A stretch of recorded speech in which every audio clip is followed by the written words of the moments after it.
Stand by. Camera roll. Sound. Action.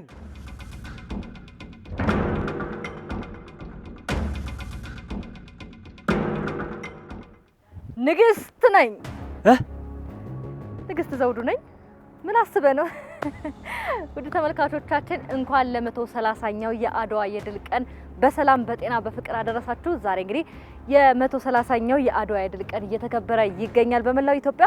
አድዋን ስናስብ ደግሞ እዚህ ያደረሱን ጀግኖች አርበኞች አባቶቻችን የአንበሳውን ድርሻ ይወስዳሉ። እንግዲህ አድዋን ስናስብ ደግሞ በዘመኑ የነበሩ ነገስታትም ይነሳሉ ማለት ነው። ንግስት ዘውዱ ነው ስሜ። ንግስትና ዘውድ ከአድዋ ጋር የሚያገናኛቸው ነገር ይኖር ይሆን? ለማንኛውም ከኛ ጋር ቆይታ እንድታደርጉ የአክብሮት ግብዣችን ነው። በድጋሚ መልካም በዓል ይበላችሁ።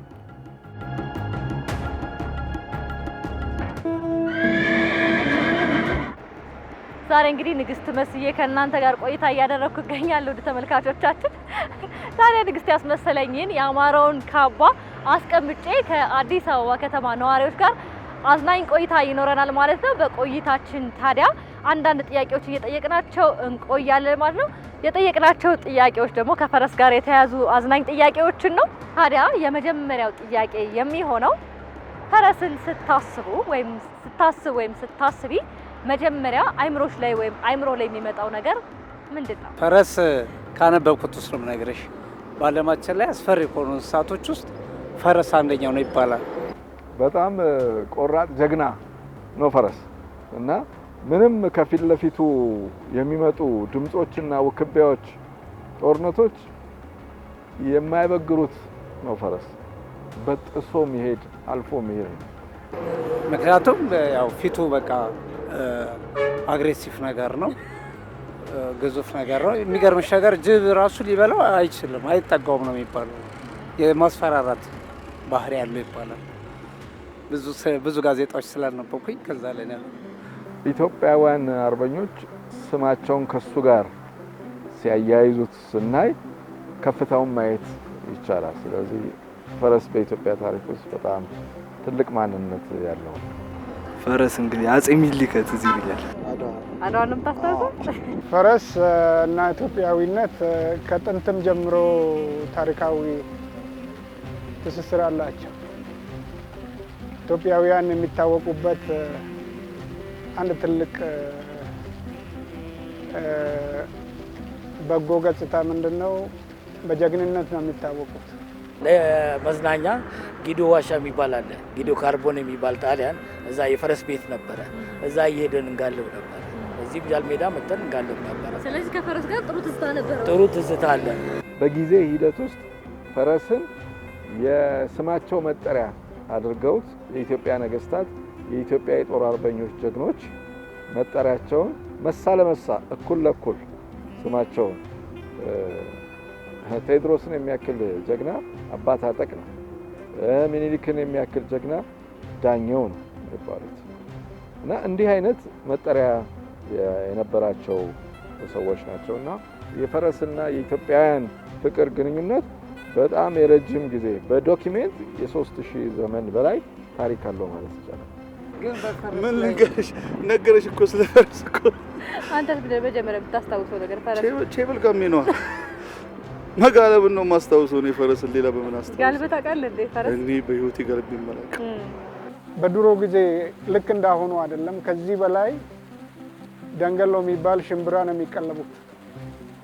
ያ ማለት የተሻለ አቅም ኖሯቸው ሰው በዛ የሚታይበት ጥሩ ፈረስ ያለው የበለጠ የሚፈራበት፣ በተለይ ደግሞ ዝነኛ የሆኑ የሀገር ባለባቶች ራሳቸውን የሚያስከብሩበት ትልቅ ልክ ዛሬ ትላልቅ መኪናዎች የውበት መወዳደሪያ እንደሆኑት እነኛዎቹም የውበት መወዳደሪያም ናቸው፣ የጀግንነት መገለጫም ናቸው። የገሌ ፈረስ ይባላል። ለምሳሌ እነ ኦርዶፋ ጨንገሬ እንደገራው ፈረስ የሚባለው ሁሌ በአማርኛ ውስጥ እንደ ስኒም ተቋጥሮለት ያለ አለ። ይሄ የኦርዶፋ ጨንገሬ ፈረስ ማለት ይታወቃል። እና እንደዛ አይነት ያ ማለት ምንድነው? እንደ ልጃቸው ተንከባክበው ያሳድጉታል። ልክ እንደዛው በሚፈልጉት ስልት ያሰለጥኑታል። አይ ወድቄ አላውቅም። ያው ግን ያው ፈረሱ ደንብሮብኝ ነው ያውቃል እንጂ ብዙ አያጋጥምም። ስለዚህ የደነበረብህ ነው ማለት እዚህ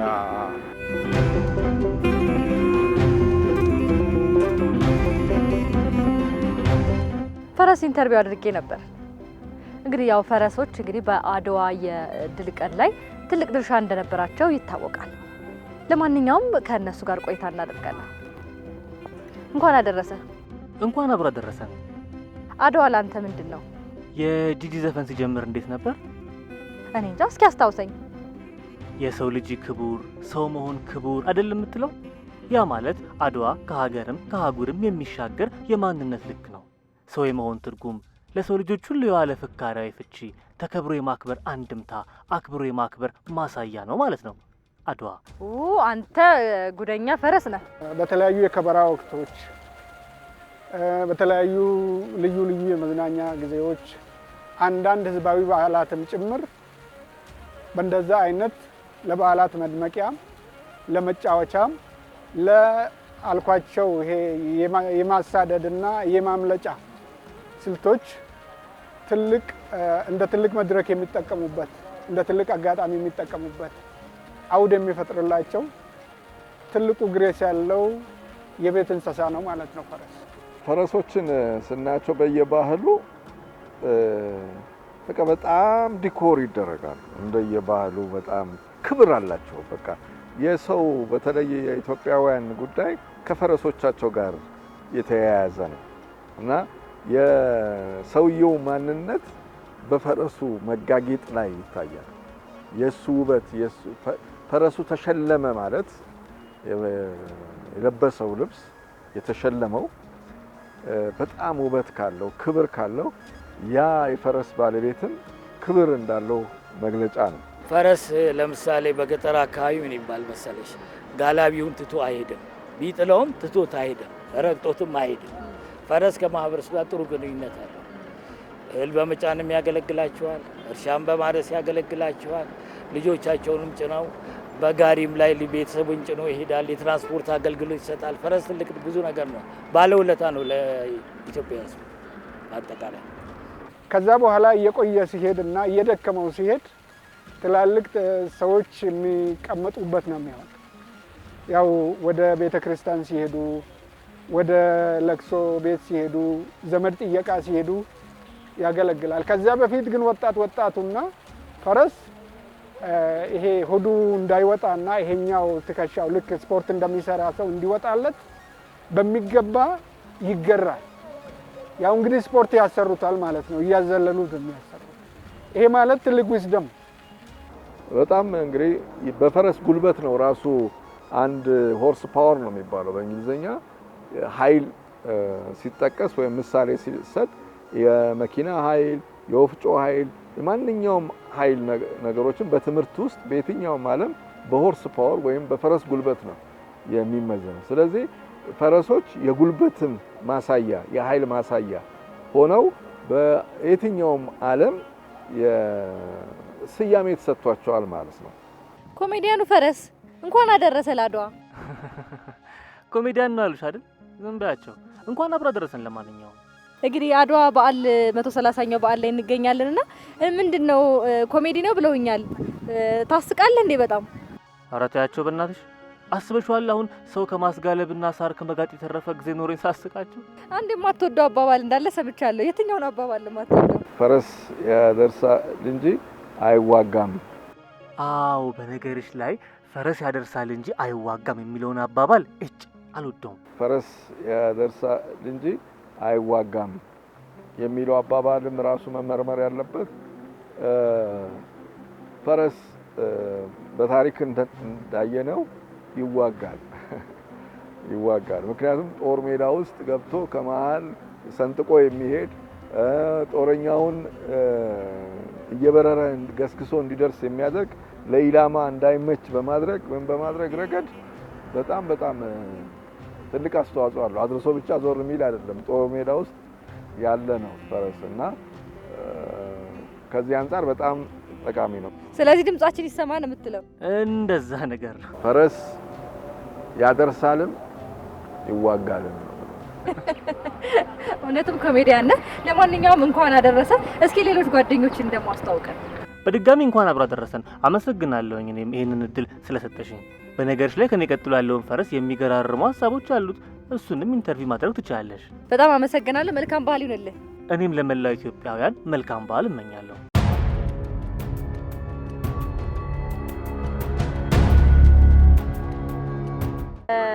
ከዶሮ የአካል ክፍሎች ወይም ደግሞ ከዶሮ ብልቶች ውስጥ ፈረሰኛ ይባላል። ለምንድን ነው ፈረሰኛ የተባለው? አባት የቤቱ ፈረሰኛ ስለሚሆን ብዙ ጊዜ ለዛ መሰለኝ እርግጠኛ አይደለም። ባለቤቶቻችን ነው የምንሰጠው። በባህላችን መሰረት እነሱ ናቸው የሚበሉት፣ ግን የኔ ባለቤት ያቀምሰኛል።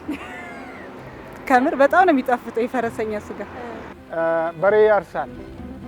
ለበሬ በአብዛኛው ሳር ነው የሚሰጠው። የኛው ግን ገብስና ደንገሎ ነው የሚበላው። ገብስና ሽምብራ ነው የሚቀለው። በተለይ በኦሮሚያ ውስጥ በኦሮምኛ ውስጥ ውዳሴው በጣም ከባድ ነው። ኤሞለያ በራሻ ሌሎ ፈርዳጋ እየተባለ አሁን ብራ በተለይ መስከረም እየመጣ ሲሄድ እንደዛ እየተባለ ይነሳል። ለምን ብራ ማለት አንዳንዴ መስከረምን ከምን ጋር ያያይዙታል? ከአዋጁ ጋር ያያይዙታል። ወደ አድዋ ጦርነት ከመሄዳቸው በፊት ለዛ ዝግጅት እንደሆነ የሚያሳይሽ ነገር አለ።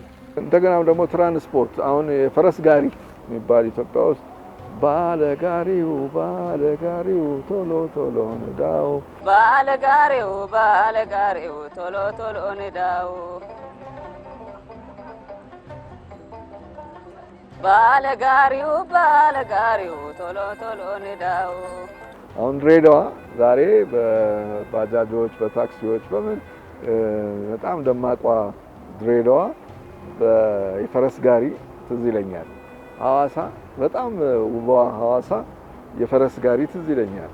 በጣም ውቧ ባህር ዳር የፈረስ ጋሪ ትዝ ይለኛል። በጣም ታሪካዊቷ ጎንደር የፈረስ ጋሪዎች ትዝ ይለኛል። በኢትዮጵያ ከተሞች ውስጥ ፈረሶች የትራንስፖርት ዛሬ ታክሲዎች፣ ሌሎች መጓጓዣ ዘዴዎች ከመምጣታቸው በፊት የፈረስ ጋሪዎች ክሽም እያለ ሲሄድ በጣም ትዝ ይለኛል። ፈረሰኛ የተባለበት ምክንያት ትልቅ ስለሆነ መሰለኝ። ያው ፈረሰኛ ፈረስ ለሚጋልብ ሰው እንዲበላ ነው። ሌላ እንግዲህ ምንም ማስተያየት የለኝም። ዋና ሜን እንትን ስለሆነ ሜን አካል ስለሆነ ስለዚህ እሱ ብቻ ነው የሚወደው። አንተ የትኛውን ነው የምትወደው? ከዶሮ እኔ ታፋ እንደስ ታፋ ነው። ፈረሰኛ ቢሰጥስ? ኧረ እሱማ ላባወራ ሳድግ አባወራ ሰው እኔ ቅርጹ የፈረስ ስለሚመስል ነው እንደዚህ የሚገነጠለው ነው። እንደዚህ የሚገነጠለው እንደዚህ አድርገው ምናምን ግን ጥል ሲወጣ አይተሹ ከሆነ ያለ ነው ፈረስ ነው የሚመስለው ብዬ ነው የማምነው። እንግዲህ ስለዚህ ፈረስ ስለሚመስል አይመስልሽም? እኔ መልኩ ፈረስ ስለሚመስል መሰለኝ እንደዚህ ያስላለ። እንደዚህ ያለ ነገር አድዋና ፈረስ የአንድ ሳንቲም ሁለት ገጽታዎች ናቸው። እዛ ጦርነቱ ላይ ከፍተኛውን ሚና የተጫወቱት ከዳግማዊ አፄ ምኒልክ ጀምሮ እቴጌ ጣይቱን ቀጥሎ እና በሙሉ እነዛ የአድዋ አርበኞች በፈረሶቻቸው ናቸው የተዋጉት። በተለይ ሳይታሰብ በሶሎዳ ተራራ ውስጥ ሰዎቹ መሳሪያቸውን እየተኮሱ ለማምለጥ ሲሞክሩ በቶሎ በማድረስ አይናቸውን እየወጉ እንዲፈጁ ያደረጉት ፈረሶቻችን ነው። ክብራቸውን ማየው ለምሳሌ ፈረሶቻቸው እንኳን ሲሞቱ ትልቅ ሐዘን ነው። ትልቅ ሐዘን እንደ ሰው ነው የሚደረስላቸው የነበሩት አርበኞች ነፃ ፈረሶቻ በልዩ ልዩ ሁኔታ ውስጥ ሲያልፉ። ስለዚህ ዳኘው ራሱ የአፄ ምኒልክ ፈረስ ያለፈ ጊዜ ከፍተኛ ሐዘን ነበር የተደረገው። ስለዚህ ይሄ የሚያሳየው ምንድነው? ለፈረሶቹ ከፍተኛ ክብካቤ ይደረግላቸው እንደነበረ። ይሄ ክብካቤ ደግሞ ያው ፈረሶቹም አላሳፈሩም። በተለይ በአድዋ ጦርነት ላይ ትልቁን ሚና በመጫወታቸው አብዛኛዎቹ ሁሉም ማለት ይቻላል በፈረስ ስም ነበራቸው። በፈረስ ስሞቻቸው ነበረ የሚጠሩት። ያ ማለት ለፈረሶቻቸው የሰጡትን ፈረሶቻቸው ከፍለዋቸዋል። ለነሱ ብቻ አይደለም የከፈሉት። የኢትዮጵያ ፈረሶች ለኢትዮጵያ ሕዝብ፣ ለኢትዮጵያ ታሪክ፣ ለዓለም ታሪክ በጭቆና ውስጥ ለነበሩ ጥቁሮች በሙሉ የተገኘው ድል ውስጥ የኢትዮጵያ ፈረሶች አስተዋጽኦ በጣም ትልቅ ነው። እነዚህ ብዙ የተለፋባቸው የተሰጣቸው የኢትዮጵያ ፈረሶች ለዓለም የነጻነት የድል ታሪክ ውስጥ ስማቸው ገናን ነው። የኢትዮጵያ ፈረሶች ለብቻቸው መጠናት ያለባቸው ይመስለኛል። ያበረከቱት ውለታና ድላቸው በጣም ትልቅ ስለሆነ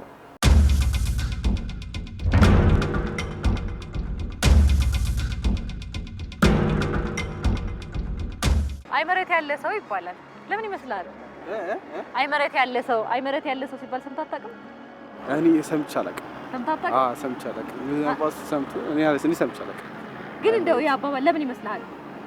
እኔ እንጃ የሆነ አይሮፕላን ውስጥ ያሉ ሰዎች ነው ብሎት እኔ አላውቅም። እውነት አላውቅም።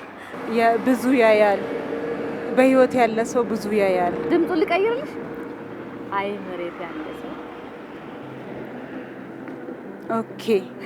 ቁጭትን የሆነ ማሳዘንን ያ ሰው አሳዝኖናል ከሚለው እንደዛ ይመስለኛል። የመጨረሻ መልስ ነው።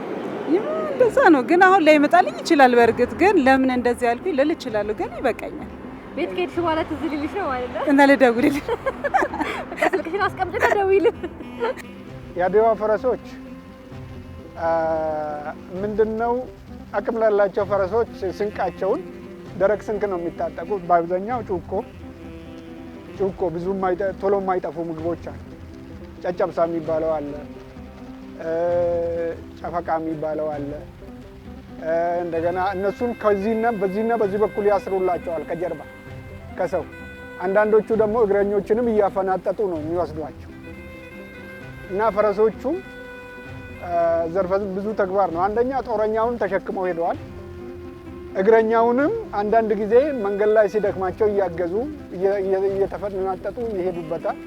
ስንቆችንም ከዚህና ከግራና ከቀኝ ያስሩላቸዋል። በትላልቅ አገልግሎች እየተደረጉ ጩኮዎቹ፣ ቆሎዎቹ በዚያና በዚህ እየተደረጉላቸው ኮርቻ ላይ ይታሰሩላቸው ነበር። ከዛ በኋላ ነው እንደዛ ይዟቸው ሄደው ነው እንትን ሲሉ የነበሩት። ፈረሶች በጣም የሚያሳዝን እንስሳ ነው። በተለይ በጦር ሜዳ ላይ ለምሳሌ ጀግናው ከፈረሱ ላይ ቢሰዋ ፈረሱ ጥሎት አይደለም። በጣም ነው የሚያሳዝነው። በጀግናው ዙሪያ ይዞራል፣ ጥሎት አይደለም። ተመልሶ የበረረ ሲሄድ ከላዩ ላይ ቢወድቅ ዝም ብሎ ሮጦ ከዛ ጦርነት ውስጥ ያወጣል። በጣም አዛኝ ነው። ተመልሶ ጀግናውን ይዞራል። ስሜት ይነካል የፈረስ ታሪክ በጣም እና ብዙ ፈረሶች የሚሞቱት በጦር ሜዳ ላይ ያ አርበኛ ከተመታ በኋላ ከአርበኛው ጋር ባለመሄድ፣ ሸሽቶ ባለመሄድ፣ ሮጦ ባለማምለጥ ነው የሚሞቱት። አይመሬት ያለ ሰው ማለት ሁሉ ነገር ቀላል ነው ለዛ ሰውዬ። ቆሞ ወይም ተንቀሳቅሶ ችግሮችንና ነገሮችን ስላላጣጣመ ነገሮችን አቅልሎ ያያል ማለት ነው። ስለዚህ አይመሬት ያለ ሰው ይባላል። ዜማም አለው አዎ ያ አህመድ ተሾመ አይመሬት ያለ ሰው ይላል። ቀለል አድርጎ ሁሉ ነገር ለመፍረድ ይችላል። የፈረሶችን ዋጋ ማሳነስ አያስፈልግም። በተለይ ደግሞ እንደ ሀገር በቀል ጨዋታ እንደ ባህላዊ ጨዋታ ስንመለከት ፈረስ ትልቅ ቦታ ሊሰጠው የሚገባ መሆኑን መታሰብ አለበት። ያው ነው አይ መሬት ያለ ሰው የሚባለው ያ ነው። ቀለል ነገር ነው። መሬቱ ያለ ነገር ነው ይመስለው ላይ ያለው ነው የሚያውቀው ችግሩን። አይ መሬት ያለ ሰው ይላል። ተመልሷል። አይ መሬት ያለ ሰው የተባለው ፈረስ ላይ ያለ ሰው፣ ፈረስን እየጋለበ ያለ ሰው እና መሬት ላይ ያለ ሰው ደግሞ ሆኖ ፈረሱን ልጓሙን ያዘው እንደዚህ በለው ይላል እና አዙሮ ይላል እና መሬት ያለ ሰው ሆኖ ነው እንደዛ የሚፈርደው እና ምን ያክል እንዳስቸገረው አልገባውም ያሰው። አዎ ግን ላይ ያለ ሰው ፈረሱ ላይ የተቀመጠ ሰው ነው ያንን ችግር ሊረዳው የሚችለው የሚለውን ሀሳብ ነው በትክክል መልሳችሁታል።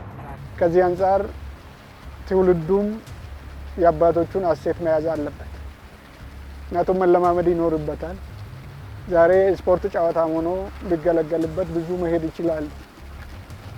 ብዙ ሰው በዛ እንጀራ ላይ ያገኙ ስለሚችል ይህን በርትቶ መቀጠል ይኖርበታል ማለት ነው። አድዋ ላይ የድል ደወል ጥቁሮች ለመጀመሪያ ጊዜ ቅኝ ገዢዎችን በግማሽ ቀን ጦርነት ድል አደረጉ። ያንን ድል ሲሰሙ ደቡብ አፍሪካውያን እንደገና ማሰብ የጀመሩበት ለካ ማሸነፍ ይቻላል የሚል። ስለዚህ ይሄ ናሬቲቭስ፣ አባባሎች፣ ተረቶች፣ ሊትሬቸሮች፣ ስነ ጽሁፎች ምናምን መቀየር ይጀምራሉ ከአድዋ ድል በኋላ በጥቁር ዓለም ውስጥ። ስለዚህ የፈረሶች ውለታ በአድዋ ድል ውስጥ ያለው ሚና የሚተካ አይደል አልነበር። ቁም ነገረኛው ፈረስ እንኳን አደረሰ ለ130ኛው የአድዋ ድል ቀን። እንኳን አብሮ አደረሰ። እንግዲህ ዛሬ አድዋ ድል ቀን 130ኛው እየተከበረ ይገኛል። አንተስ በምን መልኩ እያከበርከው ነው? እኔም አባቶቼንና አያቶቼን ፈረስ እያሰብኩ ደስ በሚል የጀግንነት መንፈስ ነው እያከበርኩ ያለሁት። አድዋን ለየት ባለ መልኩ እንደምትገልጸው ሰምቻለሁ። እስኪ እንዴት ነው አድዋን የምትገልጸው? በነገርሽ ላይ ይህንን የተለያዩ ሚዲያዎች ላይ ተናግሬዋለሁ። ኢንተርቪው በተደረግኩኝ ቁጥር የማነሳው ሀሳብ ነው እኮ። ምንድን ነው? ይኸውልሽ ምን መሰለሽ፣ ጣሊያኖች ሲመጡ ከሰውም በላይ ሰው አለ፣ ከሰውም በታች ሰው አለ ብለው መጡ። እኛ ኢትዮጵያውያን ደግሞ ከሰውም በላይ ሰው የለም፣ ከሰውም በታች ሰው የለም ብለን ተነሳን። ይሄ አመክንዮን ያሸነፈው እኩልነት ውሃ ነሳ፣ ሰውነት ሚዛን ደፋ። በጣም እናመሰግናለን። እውነትም ቁም ነገረኛ ፈረስ ነህ። አመሰግናለሁ። እንግዲህ ዛሬ 130ኛው የአድዋ ድል ቀን እየተከበረ ይገኛል። ለመላው ኢትዮጵያውያን ብሎም ለአፍሪካውያን እንኳን አደረሳችሁ መልእክት አስተላልፉ። ለመላው ኢትዮጵያውያንና አፍሪካውያን እንኳን ለዚህ ታሪክ ለማይረሳው ትውልድ ለሚያወሳው ደማቅ የድል ቀን አደረሳችሁ ማለት እፈልጋለሁ። እኛም እናመሰግናለን። ለአንተ መልካም በዓል ይሁንልህ። መልካም በዓል ለሁላችንም። አድዋ ለጥቁሮች የፈጠረው ነገር ይሄ ነው። ትልቁ ነፃነትን አመጣ። የሳውዝ አፍሪካ ሊትሬቸር የሌሎችም የጥቁሮች በአጠቃላይ ሽሽቶች የነበሩት ወደ ከዛ በኋላ ምን ማለት ነው? ከኢትዮጵያ ይመጣል። ለምን? ለነፃነት ለድል ይመጣል። የመጨረሻ እውነታስ ይሄ ሆነ። ኢትዮጵያ ለሌሎቹ የአፍሪካ ሀገራት ለጥቁር ሁሉ የምትታገል መተው ተረቱ እውነት እኮ ነው። መጨረሻ ላይ እነ ማንዴላ እኮ እዚህ ነው።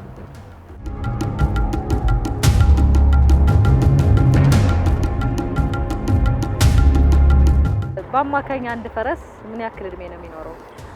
500 ይመስለኛል። 500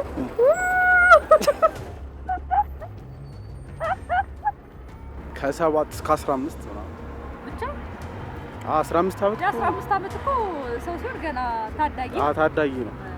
በቃ በ15 ዓመት ልትገላ ነው። እሺ 17 ነው በቃ። በሰነዶች ውስጥ ቁጭ ብለው አሉ። ግን እንዳንቺ አሁን ይሄ ጥሩ ጥያቄና ጥሩ ሀሳብ ነው። እነዚህን ከየመጽሐፎቹ ከየሰነዶቹ ወስደው የፈረስን ታሪክ ብቻ መሰነድ ማምጣት ይቻላል ብዬ አስባለሁ። በቃ 100 እናድርግለት። በቃ 100 አረባ ከዛ በታችማ ምኑን ፈረስ ሆነ ነው? በቃ ይበቃዋል። ከዚህ በላይ ይበቃዋል።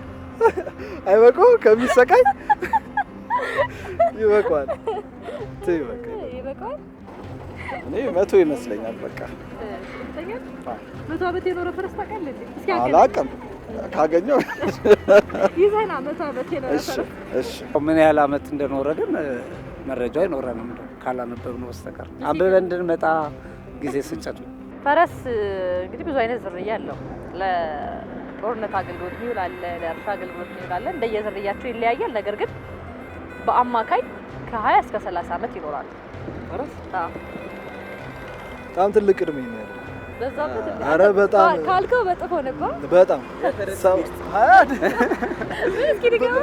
በፈረስ እድሜ ውስጥ ኧረ 30ማ ነው ያለው። 30 እድሜን ልጠይቃችሁ ስንት ዓመት? ኧረ ግን ችግር የለውም 22 ዓመት። እሺ እኔ 20 ዓመት ነው። እንዴ? ኧረ 20 ዓመት ነው።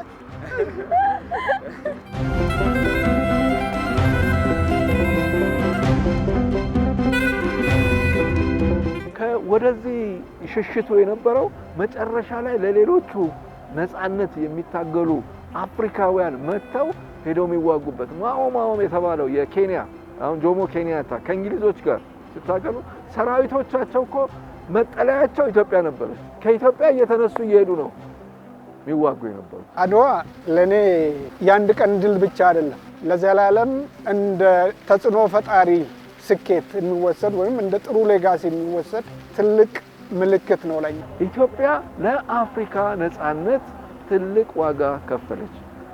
በምን ምክንያት? አድዋን የአድዋ ታሪክ ከዛ የ5 ዓመቱ እንደገና የተጋድሎ ታሪክ የነጻነት አገር መሆኗ ለሌሎች ደግሞ ነጻነትን እንድትሰጥ ያደረገች። ይሄ ደግሞ መላው አፍሪካ በታሪክ ውስጥ የሚመሰክረው ጉዳይ ነው ማለት ይቻላል። የአድዋ በዓል ብዙዎቹን ነገሮችን እንድናሳካ ያስተማረን። ከዚህ ጋር ተነስተን ስናየው ህዳሴን ለብዙ ዘመናት ብዙዎቹ ጋሬጣ ሊሆኑበት ያሰቡትን አሳክተናል። ሁለተኛ አድዋ ማለት እግዚአብሔር ቢፈቅድ ደግሞ ሶስተኛውን አድዋ በቅርብ እናሳካዋለን። ሲደርስ አብረን እንደ እግዚአብሔር ፍቃድ ደስታችንን የምንገልጽበት ጊዜ ይሆናል።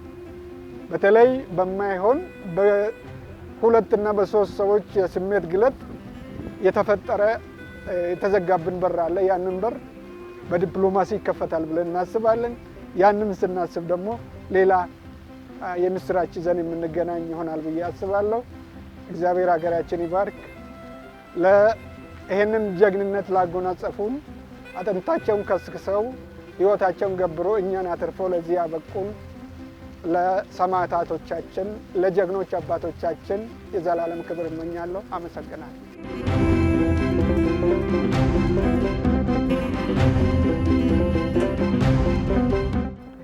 እንኳን ለ131ኛው